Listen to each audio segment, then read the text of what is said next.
Si tu ne défèques pas, tu finiras par le faire un jour, mais si tu n'urines pas, tu mourras. Cette phrase peut paraître extrême, mais elle illustre une réalité médicale incontournable. J'ai vu des patients passer des semaines sans aller à la selle et s'en sortir, mais lorsqu'il s'agit d'uriner, l'histoire est bien différente. Nos reins travaillent sans relâche 24 heures sur 24, filtrant des litres de sang chaque heure pour éliminer les toxines et maintenir l'équilibre interne. Pourtant, lorsqu'ils commencent à faiblir, les signes sont souvent invisibles jusqu'à ce qu'il soit trop tard. Es-tu en train de marcher vers une dialyse sans le savoir? Reste avec nous pour le découvrir.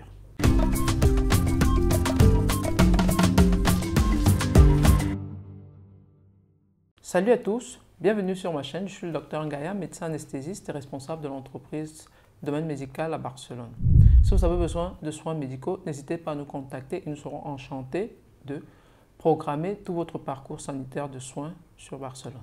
Les reins sont des filtres essentiels pour ta vie. Il s'agit de deux petits organes en forme de haricots qui sont situés dans le bas du dos, un à chaque côté. Et leur fonction principale et primordiale est de filtrer environ 180 litres de sang par jour et éliminer les déchets par la voie des urines. Ils régulent aussi la pression artérielle, l'équilibre des minéraux et produisent des hormones essentielles.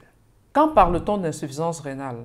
Si vous avez bien compris quel est le rôle primordial des reins, qui est de filtrer et éliminer les déchets, on peut déduire que quand ils fonctionnent mal, les toxines s'accumulent dans ton corps et là, c'est le début des complications. On est d'accord? Donc, on parle d'insuffisance rénale quand les reins ne filtrent plus correctement le sang.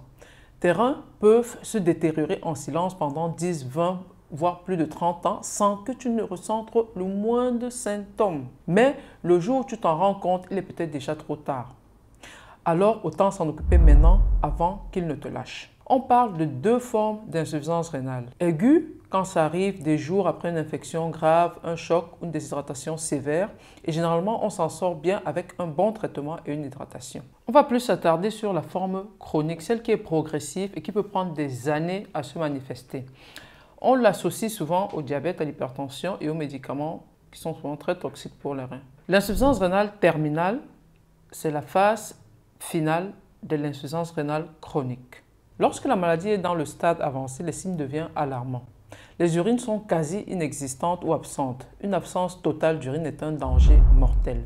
C'est le signe que les reins ne filtrent plus du tout les déchets et l'excès de liquide. On a une rétention d'eau sévère, ce qui provoque les édèmes qui sont marqués aux jambes, au visage et aux poumons, pouvant entraîner des essoufflements graves.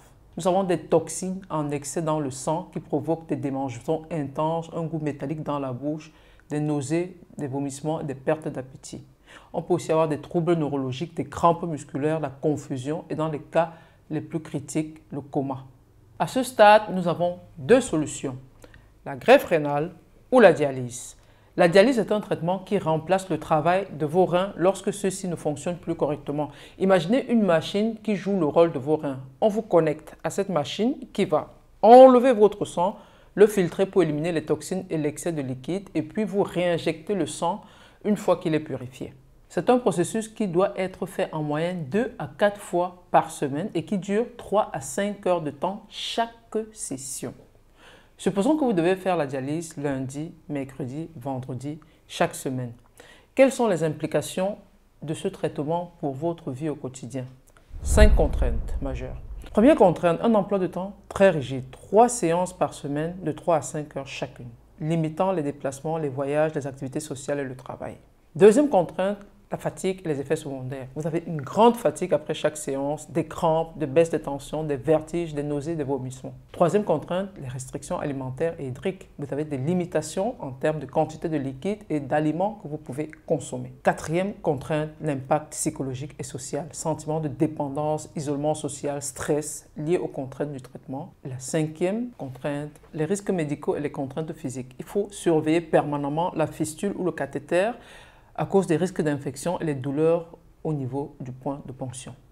Sans la dialyse, les toxines s'accumulent rapidement provoquant une intoxication mortelle, à moins qu'on ne passe à la deuxième solution qui est la greffe rénale, qui reste la meilleure solution à long terme. Il est possible de vivre avec un rein, que ce soit greffé ou le rein unique depuis la naissance. Cependant, pour avoir une greffe, on a besoin d'un donneur compatible et ce qui impose un traitement immunosuppresseur à vie pour éviter le rejet.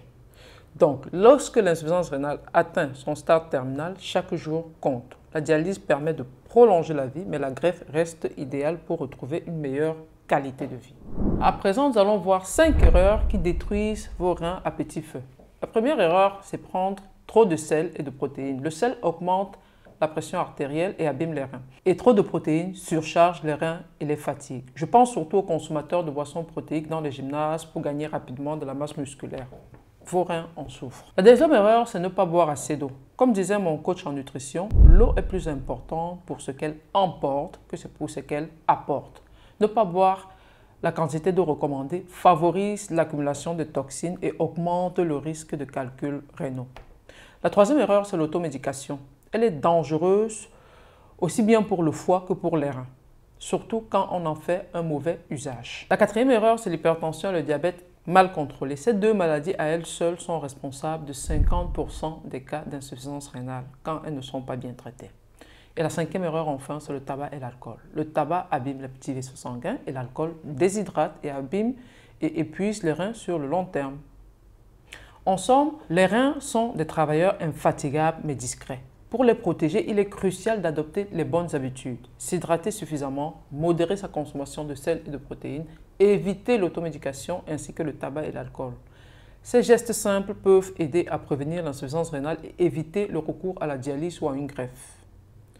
Merci de nous avoir suivis. Dites-nous en commentaire si vous connaissiez la dialyse et quelle est votre expérience avec cette maladie. On se retrouve dans la prochaine vidéo et d'ici là, je vous souhaite une longue vie en bonne santé.